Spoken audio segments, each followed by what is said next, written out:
Donc, Méandre, un de mes pires moments de ce festival du BIF. Et dans un festival de fantastique, un pire moment, c'est quand même un moment hyper agréable. Comment est venue l'idée de ce film, Méandre? Alors, il y a plusieurs sources, on va dire. Des fois, c'est qu'une idée. Là, il y a plusieurs choses. Je me souviens d'un film, enfin, d'une séquence dans le film Aliens de Cameron, qui est une séquence toute bête où il se passe pas grand-chose, mais où tu as Bishop qui rentre dans un tube en métal, un conduit, et qui doit en fait aller jusqu'au bout. Et j'étais terrorisé quand j'avais découvert ce film ado. J'avais vu ça, je me suis dit, qu'est-ce qui va se passer? Il se passe rien. Et donc je m'étais dit, c'est dommage parce que ça ferait un bon film en fait, rien que ça. Est-ce qu'il y a un alien qui va arriver ou quoi? Euh, et puis plus indirectement, quand j'étais gamin, je me souviens qu'en fait on avait sous la maison, en fait, tu avais un accès en fait pour foutre du bordel, et qui était un accès qui était vraiment à peine plus haut que le tube, et où j'étais un peu le seul à passer facilement. Donc mon père m'envoyait là-bas pour récupérer des trucs, et en fait je me rappelle cette sensation, alors que je suis pas claustro, qui était très très pas naturel en fait, clairement, de pas pouvoir se relever, de pas pouvoir se retourner. Et donc en fait toutes ces angoisses là, quand j'ai voulu faire un film un peu concept, ça m'est revenu à l'esprit. Et je me suis dit que, bah, tu vois, contrairement à, contrairement à un film classique de huis clos où tu es obligé de rester dans un endroit, moi je voulais faire un film où au contraire tu es tout le temps en mouvement. Et je trouvais ça intéressant en fait comme paradoxe. Alors, Méandre, je pense que ce qui est important, c'est de ne pas dire grand-chose sur le film, parce qu'il faut le découvrir. On vit une expérience à travers ce film. Mais quand même, si on devait pitcher un petit peu Méandre, qu'est-ce qu'on pourrait dire sans trop en dire? Alors, écoute, on dirait que c'est l'histoire de Lisa qui est une nana un peu abîmée par la vie, qui a subi un deuil et qui essaye de passer outre, mais qui n'y arrive pas, donc qui décide d'abandonner un petit peu, qui a des idées un peu suicidaires, et qui va, sous un coup du sort, se retrouver en fait enfermée par quelqu'un ou quelque chose, on ne sait pas et on verra. Mais en tout cas, elle se retrouve enfermée dans une espèce de tube. Et clairement, elle n'est pas là juste. Elle a des choses à faire, elle a des pièges il faut qu'elle survive à tout ça, mais il y a une vraie raison. Très vite, elle comprend qu'il y a une raison à tout ça, et qu'on lui demande plus que de survivre, qu'il y a vraiment une démarche de recherche et de puzzle à faire, de trouver la sortie et pourquoi, et une raison peut-être plus métaphorique et plus psychologique. Donc voilà, je dirais que si on aime les films d'enfermement, on tape en plein dedans, c'est sûr. Mais que ça va un peu plus loin, et que voilà, si j'avais dû faire un film juste sur quelqu'un coincé dans un tube avec des pièges, j'aurais fait un court métrage, et Oui, c'est pas du tout le cas, et c'était pas l'idée en fait. c'est pas seulement ça. Ce Voilà, n'est que le début. Ce n'est qu'un c'est début. ça.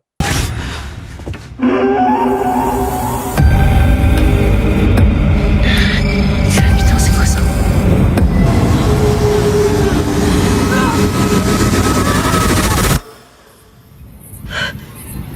Comment est venu le choix, d'ailleurs remarquable, de Gaia Weiss pour jouer Lisa? Comment as-tu sélectionné, casté cette actrice? Alors nous, il nous fallait quelqu'un qui a à la fois une valeur à l'international, et Gaïa, notamment la série Vikings, a vraiment cette présence, et en même temps cette fragilité qui fonctionne très bien, et qui fait que quand elle est dans ce genre de décor-là, on se dit pas, elle est prête pour lutter contre ça. C'est-à-dire, elle fait pas forcément tout de suite warrior, alors qu'elle peut le faire. On voit dans Vikings où elle a ce côté vraiment où on la voit très bien avec une arme aller se battre sans problème. Et pour autant, elle a vraiment une sensibilité et une force en même temps. C'est quelque chose qui était quand même très difficile à trouver. Donc j'ai eu beaucoup, beaucoup, beaucoup de chance de tomber sur elle. Donc ça Surtout qu'elle porte le film littéralement sur ouais, ses épaules. totalement, elle porte vraiment enfin, il y a quasiment pas un plan où elle est pas là. C'est Très, ça. très peu en tout cas. La sensation d'enfermement est quand même très, très puissante, très accentuée dans le film, surtout par le sound design. Heu, Comment tu as travaillé, je crois que tu as travaillé avec Jonathan, Grimbert-Barré là-dessus? Ou avec qui as-tu travaillé? Et quel était l'objectif de faire repasser ce son? D'ailleurs qu'on attend avec la réouverture des salles, dans une salle de cinéma type, je sais pas, ICE, immersive chez CGR par exemple. Je pense que là, on n'en sort pas intact, hein, on mange pas du popcorn en même temps ou alors on l'avale de travers. Qu'est-ce Alors, effectivement, qu'est-ce que tu peux me dire là-dessus? effectivement, déjà dès le départ, l'idée c'était vraiment de faire un film pour la salle. En tout cas que l'expérience en salle soit vraiment mise en avant. Je sais que déjà moi visuellement, il y avait quelque chose qui m'avait marqué, dans un film qui s'appelle The Descent, de Neil Marshall, qui m'avait marqué, c'était comment il jouait avec l'obscurité et les noirs. Heu, il y avait carrément des moments en fait où moi je me rappelle en salle où on voyait plus les contours de l'écran, il y avait qu'une petite partie Oui. qui était mise en lumière et j'avais trouvé ça génial en fait de jouer là-dessus et clairement c'était vraiment un travail qui avait été fait pour ça. Et le son aussi du film était remarquable. Après, alors dans le dossier de presse, ils ont mis Jonathan Grimbert-Barré qui en fait est le superviseur musical du film, donc ça n'a rien à voir avec le son, D'accord. à OK. proprement parler. Donc ça c'est une petite erreur, mais il faut d'ailleurs que je la fasse corriger. Pas grave. Mais, mais en fait le monteur son c'est, Gurwal Koik Gallas, qui est le monteur son notamment d'Albert Dupontel, qui était nommé là d'ailleurs, il était nommé au Bah, César. Dieu les comptes. Heu, voilà et qui en fait, m'a impressionné, mais vraiment dès le départ, dès la prépa, qui m'a dit: «Moi, j'ai vraiment envie de raconter une histoire avec le son, surtout dans ce film-là» et alors, au-delà du côté immersif, du côté, faire vivre l'extérieur du tube et cetera, il voulait vraiment raconter quelque chose, comme font tous les bons monteurs son, hein, mais moi je découvre, c'est mon deuxième, je découvre un peu et quand il me dit: «Voilà, tu vois, par exemple, certains sons au début, vont se retrouver au fur et à mesure du film et jusqu'à la fin, mais transformés pour symboliser son évolution à elle», ce genre de truc-là, enfin, donner toute une imagerie, faire énormément de recherches, d'essais, de tests ratés, réussis, voilà, c'était incroyable, incroyable de travailler avec lui. Dominique Gabory aussi, qui est le mixeur du film, pareil, qui avait fait notamment Le Scaphandre et le Papillon. Moi, en termes d'immersion, j'avais trouvé ça juste dingue. Et le mixage, c'est souvent quelque chose qu'on a un peu du mal à cerner. Euh, En tout cas, jusqu'à où ça peut aller. Et lui m'a fait découvrir tout un monde. Par exemple, je fais un exemple tout bête, mais il m'a dit voilà, comme tout le décor est en bois, même s'il y a une couche de métal, euh, bien sûr, on a tout refait. 90% du son du film a été refait. Et lui, en fait, sur toutes les reverbs, il a fallu refaire toutes les reverbs qui sonnaient très studio. Mmh. Donc, ajouter ça sur tous les sons, les voix, etc. Et en fait, il m'a dit, tu vois, on va faire évoluer la reverb tout au fur et à mesure du film pour symboliser sa maîtrise de l'environnement.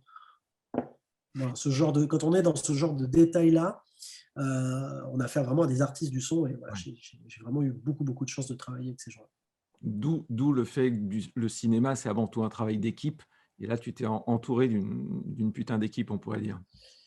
C'est toujours la qualité d'un réalisateur, c'est juste de savoir bien s'entourer. Si on arrive à faire ça, 99% du travail est fait.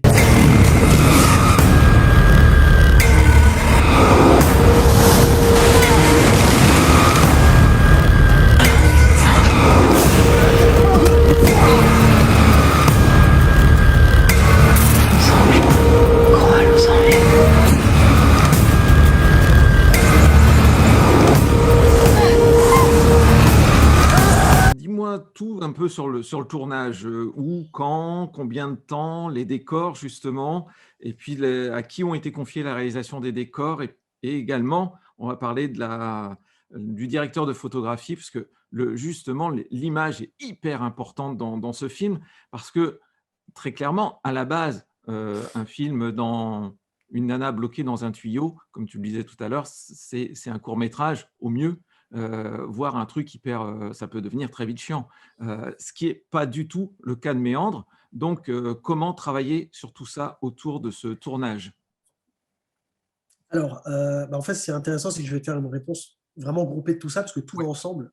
Nous, dès le départ, quand j'ai commencé à discuter avec Alain Duplantier, donc le chef opérateur, euh, il m'a demandé de beaucoup lui parler avant que lui réfléchisse ce qu'il pouvait proposer. Et donc, moi, je lui ai beaucoup parlé que Lisa représentait l'étincelle dans l'obscurité, qu'il lui restait une petite lueur d'espoir, même si elle n'en était pas vraiment consciente, etc. Et il m'a dit, tu sais, tu me parles de tout ça, moi, je me dis qu'on pourrait éclairer tout le film qu'avec le bracelet.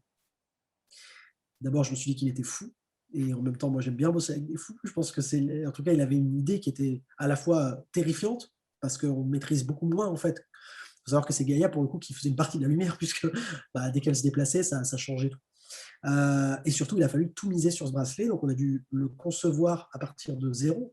Il faut savoir que ce bracelet, c'est une LED qui est pliable. Donc, il fallait faire venir et qui coûte assez cher. Il fallait en faire plusieurs. Il fallait qu'on puisse la fondre. Il fallait qu'elle soit étanche puisqu'elle va dans l'eau. Donc, tout ça était très complexe. Ensuite, et comme en plus, on ne pouvait pas miniaturiser les batteries, parce qu'on parle d'un bracelet, donc il y a quand même s'il est assez gros, il n'y a pas d'espace au centre. il y avait un câble en fait qui passe dans le costume et les batteries sont dans son dos. Quand elle est de dos, on passe les batteries à l'avant. Enfin, il fallait changer la batterie 2 fois par jour et changer les batteries, ça voulait dire enlever tout. Bref, c'était un vrai, voilà. Mais enfin, moi je pense que ça a été vraiment la bonne idée parce que ça donne tout de suite un style et ça sert à la fois le propos. Très vite, ça s'est répercuté sur le décor, puisqu'en fait, à ce moment-là, on était en train de concevoir le décor. Et la matière qu'on avait fait au départ était très lisse.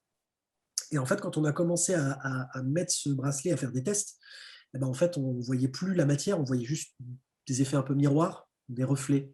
Et ça gâchait entièrement le principe même. Et donc, en fait, on a dû travailler avec Thierry Jolin, le production designer, pour trouver une matière qui accroche la lumière. Et donc, en fait, après moultes essais, il a créé carrément, en fait, à partir d'aluminium pressé à la main, donc ça a été très, très long, cette espèce de matière pas vraiment définie, où en fait, il y a des stries un peu partout, mais rien n'est vraiment géométrique. L'idée, c'était de rester très organique et très... c'est entre la pierre, le métal, on ne sait pas vraiment. Euh, et en fait, c'était incroyable. Les premiers essais étaient fous, puisque ça accrochait la lumière d'une force, d'une façon vraiment particulière, tout en faisant ressortir le personnage. Ensuite, on a travaillé sur le costume, parce qu'il fallait que le costume ressorte aussi à l'image. Et moi, je voulais que le sang qui vient au fur et à mesure change l'aspect du costume, puisqu'il est blanc et noir et il passe progressivement à d'autres couleurs. Voilà, tout ce travail a été fait ensemble. Et une fois que tout ça a été assez concret, la difficulté, ça a été de comment on allait filmer tout ça. Et moi, je suis très, très préparé. Je dessine tous mes plans, alors très mal, comme un enfant de 5 ans, à peu près 6 ans. Mais j'ai tout le film en tête et il est sur le papier et je peux le présenter aux gens et on peut discuter de tout ça. Et moi, tout ce que je voulais éviter, c'était un plan de devant, un plan de derrière, un plan de côté et tout faire au montage. Alors que le montage, attention, s'est révélé très important. Je travaille avec Joël Jacovella, qui était vraiment super sur le...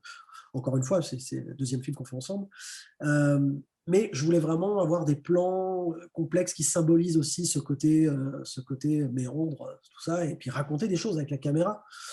Et du coup, on a dû carrément concevoir de la machinerie. On a créé de la machinerie pour le film. Tout est parti du choix de la caméra, encore une fois, choix d'Alain, où on a choisi de tourner avec la Sony Venice en 6K. Donc, c'est une caméra qui est utilisée là sur les suites d'Avatar, par exemple. Euh, ils ont créé en fait un module qui s'appelle le module Rialto, qui en fait a été, je crois, inventé pour Top Gun 2 pour placer la caméra dans les cockpits. En fait, le concept, c'est que cette énorme caméra de cinéma, on peut enlever la partie avant, il y a un câble qui rejoint la partie arrière, et on peut laisser la partie arrière plus loin. Ce qui fait que nous, on a pu avoir cette caméra qui était comme ça, on va dire l'équivalent d'un gros appareil photo, sauf que c'est une caméra de cinéma et qui shoot en 6K avec des objectifs, les Zeiss suprêmes incroyables. Et en fait, on a mis ça dans une cage avec des roulettes, et cette cage était jetée dans le tube une fois que la comédienne était passée. Et ensuite, il y avait un énorme, comment dire, espèce de tige, comme un four à pizza un peu. Et en fait, on allait mettre ça devant sa tête à 8 mètres, à 8 ou 10 mètres. Et quand elle courait vers la caméra, on pouvait tirer, avoir ces plans incroyables où on voit qu'en fait, sur une très longue distance, bah, voilà, on la filme en travelling arrière, alors que physiquement, c'est compliqué. Il y a des moments où on passe dans des interstices, on passe entre des barreaux. Donc voilà, c'était vraiment créé, c'était un laboratoire, ce film, du début à la fin. Comment tu es sélectionné dans la compétition européenne au BIF? Comment tu as appris ta sélection au niveau du BIF cette année et quel a été ton sentiment à ce moment-là? Alors, on a commencé un tout petit peu à parler de la considération du film, parce que c'est des choses qui prennent du temps, forcément. Je crois, je ne sais plus si c'était en octobre ou en novembre, on commençait un petit peu à en parler, mais ce n'était pas officiel. Et en fait, ça a été validé à, je ne sais plus quand, en janvier, je crois. Bon, moi, j'ai littéralement sauté au plafond, puisque pour moi, le BIF, c'est vraiment un festival que je rêvais de faire, qu'on n'a pas pu faire avec Austin, puisque en fait, ça ne correspondait pas aux dates. Le film est sorti, je crois que si je ne dis pas de bêtises, oui, le film est sorti, il commençait à sortir en mars dans certains pays, notamment en Allemagne, donc ça foutait un peu le bordel. Et puis, donc, du coup, on n'a pas soumis, on n'aurait peut-être pas été pris. Hein. Mais du coup, avec Méandre, c'était vraiment. En plus, ça tombait tellement bien, puisque on est en avril, le film sort en juin. C'était le parfait timing en fait pour terminer en beauté cette tournée de festival, puisqu'on est sur avril-mai, les derniers festivals de Méandre. Donc oui, moi j'étais ravi. Et forcément, même si bien sûr quand je l'ai appris, on savait pas encore si ça allait être en ligne ou pas. il y avait des rumeurs, forcément, on était en plein milieu du Covid et j'espérais bien entendu que ce soit en présentiel puisque, bah, le légendaire public du BIF, est toujours présent et là, je sais qu'il est présent, mais chacun chez lui. Mais en tout cas, je trouve ça quand même génial d'avoir fait ça puisque c'était facile, encore une fois, d'annuler Oui, bien parce que tout sûr. le monde est conscient. Tout le monde est conscient que c'est pas de la faute des festivals, que c'est compliqué et que l'expérience est différente et que ça nécessite une organisation folle. Mais je pense que c'est important, bah, c'est important pour nous déjà de pouvoir montrer nos films, quelle que soit la façon, et d'exister parce que c'est des films fragiles quoi qu'il arrive. C'est des films qui ont besoin des festivals, qui ont besoin que le public soit présent. Et avec tout ce qui se passe en plus, voilà. Donc moi, non, j'étais plus que ravi, et je le suis encore.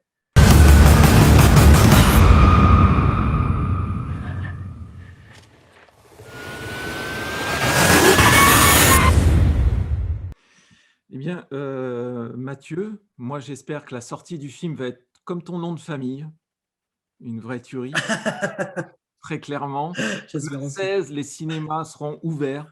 On pourra, pour ma part, retourner voir ce film sur grand écran, même si je l'ai vu sur un téléviseur qui a quand même déjà la patate, mais c'est pas suffisant. Il faut vraiment le voir au cinéma et j'encourage tout le monde et tous nos auditeurs à aller voir ce film. Est-ce que tu travailles déjà sur d'autres projets actuellement? Oui, je travaille sur le troisième film, qui sera bien différent, toujours du genre, mais qui est, c'est plus, les personnages féminins, c'est une bande de mecs.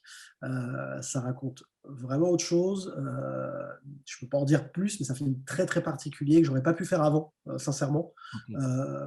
Et voilà, je peux pas en dire beaucoup plus pour l'instant, mais c'est quelque chose qu'on espère tourner début d'année prochaine.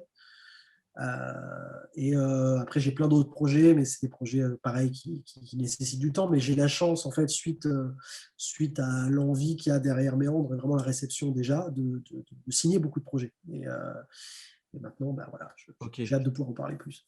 Merci beaucoup, Mathieu. On espère Merci à toi. te réinterviewer à la sortie du film ou quelques jours après la Euh, sortie du film pour qu'on puisse, ce, développer encore. Ce ce sera sera avec un plaisir. plaisir et Méandre, c'est une expérience de cinéma où l'objectif est de voir un jour, peut-être, le bout du tunnel. Merci beaucoup pour cet Très entretien. bon. C'était... Merci à toi. Merci, Merci, Joël. au revoir.